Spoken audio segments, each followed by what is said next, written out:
Hey guys, this is the GODOX MoveLink Mini LT lapel mic.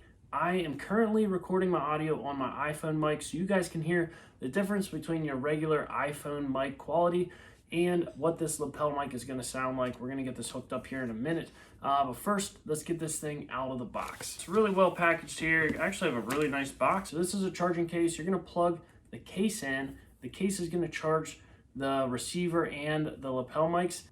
As you can see in here, you can get these in white or black, and this is specifically for an iPhone or a device like your PC or camera that uses your standard headphone jack. So you can see on the side here, you're getting your two receivers for your headphone jack and then your lightning connection. Here are your two lapel mics, here's the receiver, and they send these two windscreens along as well. So I was playing around with them a little bit. They were not fully charged when I got them out. It's actually one of the really nice features is that they will indicate when they're below 10% battery. So I charged them for a little bit here, so we should get a little bit of battery life, at least so you guys can see how they sound. I mean, obviously you hear me right now.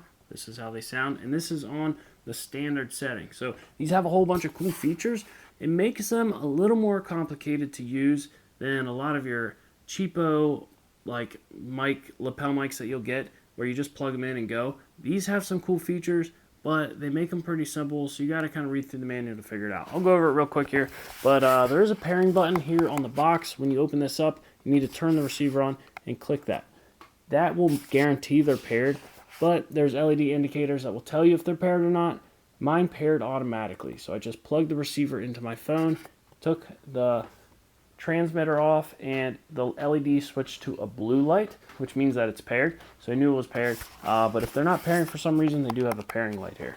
So I already mentioned that when the battery gets below 10%, it will blink red. So that's nice if you're about to use them.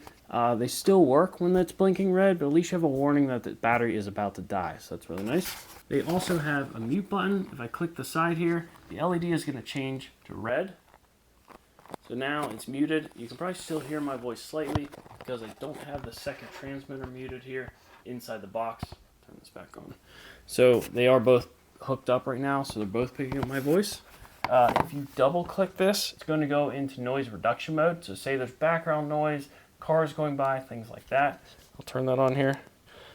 And that just blinks twice purple, so you know it went in. If you double click it, it blinks twice green, then it's out of the noise cancellation mode. Generally, when you're inside, it does sound better to have that turned off because it's constantly trying to find noises in the background that aren't supposed to be there and mute them out. So sometimes that can affect your voice a little bit, but you can hear it now. It still sounds pretty good. So another feature that these have that's really cool, on the actual receiver that's plugged into my phone right now, you can change the gain. So if I click the power button on the receiver here, it's changing the gain. There's two different gain settings, so that's the first one. Now it's on the second gain setting, so depending whether you want it louder or quieter, that works really nicely. So there are some things you got to figure out with the different LED indicator lights and get that set up the way you want it. But those are really nice features. That is the downside of having something that has a lot of features. Takes a little bit to learn how to use it. It's really not that complicated. Read through the manual, figure out what the different LEDs mean, and then how to change it. So I'm going to go outside. We'll be able to hear the wind reduction. I'll even try these wind screens out. We'll see how well those work at blocking the wind noise and the noise reduction mode. So right now I'm going to switch this to the regular mode, and we'll go outside and try this out. All right, guys, beautiful day out here. I do want to put this windscreen on to block some of the wind because there are some gusts kicking up. None right now, but I'll slide this on just in case they do. This will help cut down on the wind noise. But I got a mill over here. We got birds chirping, cars driving by, stuff like that. So I'm going to turn on the noise canceling mode so you guys can hear how well that works. So let's turn that on right now. So I flashed twice in purple. So I know the noise canceling mode is on. Now we want to test out how far this thing actually reaches.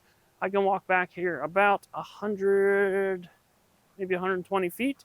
So it should go well farther than that. They're claiming 300 feet, but 100 feet is much farther than any recording that I'm going to be able to do. And you can hear it is picking me up fine this whole time, not losing connection at all.